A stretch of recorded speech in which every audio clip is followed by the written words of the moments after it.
Hello बच्चों, चलिए प्रश्न को देखते हैं। कह रहा है कि उन वृत्तों का अवकलन समीकरण ज्ञात कीजिए जो y अक्ष को मूल बिंदु पर स्पर्श करते हैं।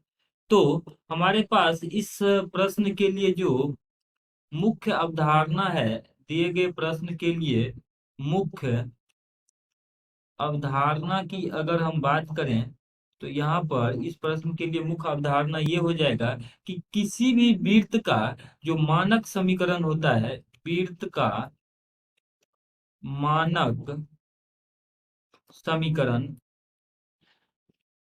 ये होता है x-a² जोड़ y-b² बराबर r², जहां पर a, b उस दिए गए वृत्त का त्रिज्या होता है तथा r जो है यहाँ a, b उस दिए गए वृत्त का केंद्र होता है। ये हमारे पास उस वृत्त का a, b जो है उस वृत्त का केंद्र कहलाता है तथा r जो है दिए गए वृत्त का त्रिज्या होता है। अब इस आधार पर देखें तो प्रश्न में कह रहा है कि उन वृत्तों का अवकलन समीकरण ज्ञात कीजिए जो y अक्ष को मूल बिंदु पर स्पर्श करती हो। अर्थात अगर ये हमारे पास ये x और y अक्ष है और ये मूल बिंदु है, तो y अक्ष को ये वृत्त जो है मूल बिंदु पर मिल रही है। तो यहाँ पर अगर ये मान लेते हैं y अक्ष पे मूल बिंदु से b दूरी पर है, तो इस बिंदु का जो वृत्त का जो केंद्र होगा 0, b हो जाएगा और ये जो दूरी है ये b कहलाएगा।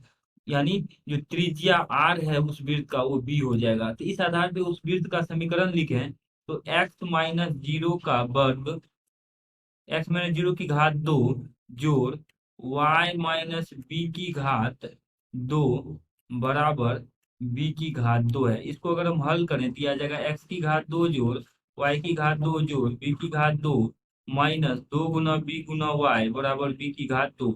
अब इसको सरल करेंगे तो b² से b²2 कट जाएगा, तो ये बच जाएगा आपके पास x² जोड़ y² माइनस माइनस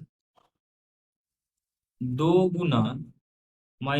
गुना बी वाई। अब इसको इस तरीके से भी हम हल कर सकते हैं। इसको हम क्या करते हैं, यहाँ पर इसको बाएं पक्ष में भेज देंगे तो ये आ जाएगा 2 गुना b गुना y। तो y को बाएं पक्ष में ले आते हैं तो ये बन जाएगा x² जोड़ y² जोड़ y बराबर 2b। अब देखिए यहाँ से एक ही जो अगला हमारे पास स्टेप है वो ये है कि x के सापेक्ष अगर दोनों तरफ हम अवकलित कर दें तो ये बन जाएगा। अब देखिए x के सापेक्ष अवकलित कैसे करते हैं, मान लीजिए d बटा डी एक्स है और एफ एक्स बटा जी एक्स है, तो इसका अवकलन होता है g एक्स की घात 2 और यहाँ आता है g गुना f डैश एक्स, अर्थात एफ एक्स का x के सापेक्ष अवकलन माइनस f गुना g डैश एक्स, ये होता है हमारे पास f बटा जी का अवकलन। अब देखिए यहाँ पर दिया गया है कि x की घात 2 जोड़ y की घात 2 बटा y, x की घात 2 जोड़ y की घात 2 बटा y बराबर 2 भी है। अब x के सापेक्ष अगर हम इस समीकरण को अवकलित करते हैं तो ये बन जाएगा इस सूत्र के अनुसार y की घात 2 यहाँ आ जाएगा और यहाँ पे हम y रहने देंगे। अब इस पद का अवकलन, तो x की घात 2 का अवकलन 2x जोड़ y की घात 2 का अवकलन 2y गुना में आएगा dy बटा dx। और अगला होता है यहाँ पे माइनस चिन्ह, तो माइनस चिन्ह लगाते हैं। पुनः x की घात 2 जोड़ y की घात 2 गुना और ये y का x के सापेक्ष अवकलन दिया जाएगा dy बटा dx बराबर ये हो जाएगा। अब देखिए y का अवकलन जो है, y का मतलब 2b का अवकलन, 2b तो यहाँ पे अचर है तो उसका अवकलन 0 हो जाएगा। इसको अब हम गुना करके लिख लेते हैं, वज्र गुणन फल करते हैं तो ये आ जाएगा एक को इससे और y² को इससे गुना करेंगे तो यहाँ पे आ जाएगा हमारे पास 2 गुना x गुना y जोड़ 2y² गुना dy बटा dx माइनस और ये पूरा पद आ जाएगा एक्स की घात 2 जो वाई की घात 2 गुना डी वाई बट्टा डी एक्स बराबर 0। अब देखिए इन दो पदों में हम क्या करते हैं, इसको 2xy को उस तरफ भेज देंगे और साथ ही साथ डी वाई बटा डी एक्स इसमें उभयनिष्ठ ले लेंगे।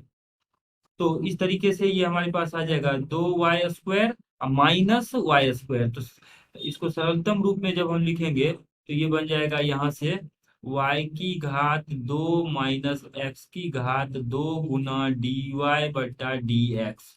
तो यहाँ से यहाँ तक ये बन गया, और प्लस का यहाँ पे 2 गुना x गुना y बराबर 0। यही हमारे पास दिए गए वक्र के लिए अभीष्ट अवकलन समीकरण है। आशा करते हैं कि इस प्रश्न का हल आपको समझ में आया होगा। धन्यवाद।